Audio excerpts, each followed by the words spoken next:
Allahabad high court के एक फैसले की आज खबरों में बड़ी चर्चा है कि इलाहाबाद हाई कोर्ट ने अवैध गिरफ्तारी को लेकर के पुलिस अधिकारी पर 25,000 रुपए का जुर्माना लगाया। दोस्तों, देखते हैं कि पूरा मामला क्या था। ये 2022 का मामला था और ये एक इलाहाबाद का मामला था। मामला कुछ यूं था कि एक महिला के द्वारा अपने पति और ससुराल के अन्य लोगों के खिलाफ एक घरेलू हिंसा की कंप्लेंट दर्ज कराई जाती है। पुलिस स्टेशन में एप्लीकेशन दी जाती है। इस पे एक पुलिस अधिकारी जाता है और उस महिला के जेठ को, जो कि खेत से आ रहा था, काम करके आ रहा था, वो सिर्फ एक लुंगी पहने हुए था। पुलिस अधिकारी उसको घसीटते हुए घर से लाता है और लाने के बाद उसको थाने में बंद कर देता है। 24 घंटे तक उसको थाने में बैठाए रहता है। इसके बाद अपनी हिरासत को वैध बनाने के लिए उसके ऊपर 107(16) की कार्रवाई कर देता। आपको पता है, सीआरपीसी में प्रोविजन था कि जब कोई व्यक्ति शांति भंग करता है या किसी व्यक्ति से शांति भंग होने की आशंका होती है तो जो प्रिवेंटिव अरेस्ट पुलिस के द्वारा की जाती है कि अगर किसी व्यक्ति के द्वारा कहीं कॉग्निजेबल ऑफेंस कमिट करने की संभावना है, शांति भंग होने की संभावना है, तो पुलिस उसको डिटेन कर सकती है। तो 107(16) में उसका चालान कर दिया जाता है। एडिशनल डिस्ट्रिक्ट मजिस्ट्रेट के द्वारा भी 107(16) के तहत जो कार्रवाई होती है उसको आगे बढ़ा दिया जाता है। इस मामले को लेकर के हाईकोर्ट में रिट दाखिल की जाती है और हाईकोर्ट के न्यायमूर्ति जस्टिस जे मुनीर और जस्टिस संजीव कुमार की बेंच के द्वारा इस पूरे मामले की सुनवाई की गई। महत्वपूर्ण बात यह है कि कोर्ट ने बहुत जबरदस्त टिप्पणियां की अपने आदेश में। कोर्ट ने कहा कि पुलिस अधिकारी लगातार नागरिकों के अधिकारों का उल्लंघन करते हैं, यह सोचकर कि उनके गलत कामों पर किसी का ध्यान नहीं जाएगा। उन्हें लगता है कि हजारों उल्लंघनों में शायद ही कोई नागरिक अपने अधिकारों को लागू करवाने और उन्हें जवाबदेह ठहराने के लिए आगे आएगा।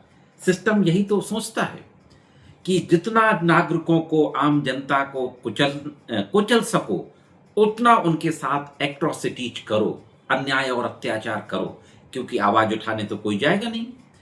तो हाईकोर्ट ने कहा कि पुलिस अधिकारी ने शायद ये सोचा होगा कि शायद ही कोई एक जाएगा जो अपने अधिकारों को लागू कराएगा। एक और महत्वपूर्ण टिप्पणी करते हुए कोर्ट ने कहा, 16 पन्नों का पूरा आदेश है बेंच का। कोर्ट ने कहा अपने आदेश में, जब कोई नागरिक अपने अधिकार को लागू करवाने के लिए आगे आता है और इस कोर्ट में आता है, तो ये हमारी जिम्मेदारी है कि हम उस अधिकार को लागू करें जो संविधान, कानूनों, राज्य सरकार की नीति और हमारी व्याख्या के तहत पहले से ही उसका अधिकार है। आखिरकार चारों ओर ऐसे अधिकारी हैं जो मानते हैं कि उल्लंघन पर अक्सर किसी का ध्यान नहीं जाएगा। बहुत बड़ी बात कही कि लगभग हर तरफ ऐसे अधिकारी हैं जो ये मानते हैं कि ऐसे उल्लंघन पर किसी का ध्यान जाएगा ही नहीं। तो इस तरीके से कोर्ट ने बहुत क्रिटिसाइज किया, पुलिस अधिकारियों के खिलाफ टिप्पणी की और साथ ही साथ ये भी कहा कि यह मामला एक घरेलू निजी विवाद से शुरू हुआ था और वैवाहिक विवाद से शुरू हुआ था। इस मामले में शांति भंग की कार्रवाई की भी आवश्यकता नहीं थी। शांति भंग तो अगर सार्वजनिक रूप से कहीं शांति भंग होने की आशंका है तब उसकी कार्रवाई की जाती है। तो निजी मामले में शांति भंग की कार्रवाई की आवश्यकता नहीं थी। यह भी आया कोर्ट में फैक्ट्स में कि 24 घंटे के लिए लॉकअप में बंद कर दिया और हिरासत के दौरान जो एसआई थे, कोई दुबे थे, उन्हें छोड़ने के लिए 20,000 रुपए की रिश्वत की मांग की। तो ये सारी बातें कोर्ट ने देखा। ये देखने के बाद कोर्ट ने पाया कि यह पूरी तरीके से गैर कानूनी था। दरोगा को तलब किया, एडिशनल डिस्ट्रिक्ट मजिस्ट्रेट को हाई कोर्ट में तलब किया। सब इंस्पेक्टर ने कोर्ट में कहा कि इनका पारिवारिक विवाद था और विवाद को सुलझाने के लिए ये स्वेच्छा से मेरे पास थाने में आए थे। इस पर देखिए कोर्ट ने क्या कहा। कोर्ट ने कहा कि आप कोई पंच तो हैं नहीं, आध्यात्मिक गुरु नहीं है, पंच परमेश्वर नहीं है, समुदाय के नेता नहीं है, तो आपके पास क्यों आएंगे परिवार के विवाद सुलझाने के लिए। दूसरी ओर कोर्ट ने कहा, एक बात मैं और आपको और बता दूं कि जो एडिशनल डिस्ट्रिक्ट मजिस्ट्रेट थे जिन्होंने ये नहीं देखा कि ये घरेलू प्रकृति का मामला है और अनजाने में नोटिस जारी कर दिया 107(16) का, उन्होंने हाई कोर्ट में अपियर होकर बिना शर्त माफी मांगी। तो एक प्रशासनिक अधिकारी ने माफी मांगी, दूसरे पुलिस के अधिकारियों को 25,000 रुपए का कंपनसेशन देने का ऑर्डर किया। कोर्ट ने केस का हवाला दिया पंकज शर्मा बनाम एनसीटी, दिल्ली का मामला था। दिल्ली हाई कोर्ट ने सिर्फ आधा घंटे की गैर कानूनी हिरासत के लिए 50,000 रुपए का जुर्माना ठोका था। इसमें कोर्ट ने और महत्वपूर्ण बात कही कि जो फंडामेंटल राइट है, संवैधानिक अधिकार है, right to life and personal liberty, यानी व्यक्तिगत स्वतंत्रता का अधिकार संविधान ने दिया है। ऐसी स्थिति में हमारी जिम्मेदारी बनती है कि हम इस अधिकार की सुरक्षा करें।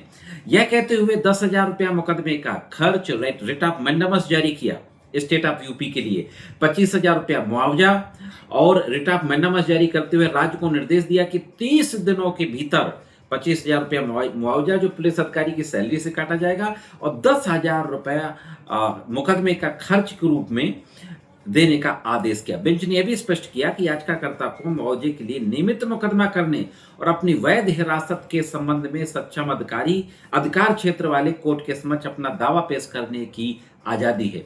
यदि कोई मुआवजा दिया जाता है तो उससे पहले दिए गए एडहॉक मुआवजे को ध्यान में रखा जाएगा। ये केस था साथियों Matambar Mishra versus state of UP and 3 others. Detail पूरी आपके स्क्रीन पर है। तो साथियों यह थी एक बहुत ही महत्वपूर्ण जानकारी अवैध हिरासत, अवैध गिरफ्तारी को लेकर के इलाहाबाद हाई कोर्ट के एक महत्वपूर्ण फैसले के संबंध में। कैसे लगी कमेंट्स करके जरूर बताएं। जानकारी अच्छी लगी तो वीडियो को लाइक और शेयर अवश्य कर दें। आज के इस एपिसोड में सिर्फ इतना ही। मिलते हैं किसी अन्य वीडियो में कानून कानूनी जानकारियों के साथ। तब तक महत्वपूर्ण कानूनी जानकारी के लिए देखते रहें लीगल एंड सोशल अवेयरनेस।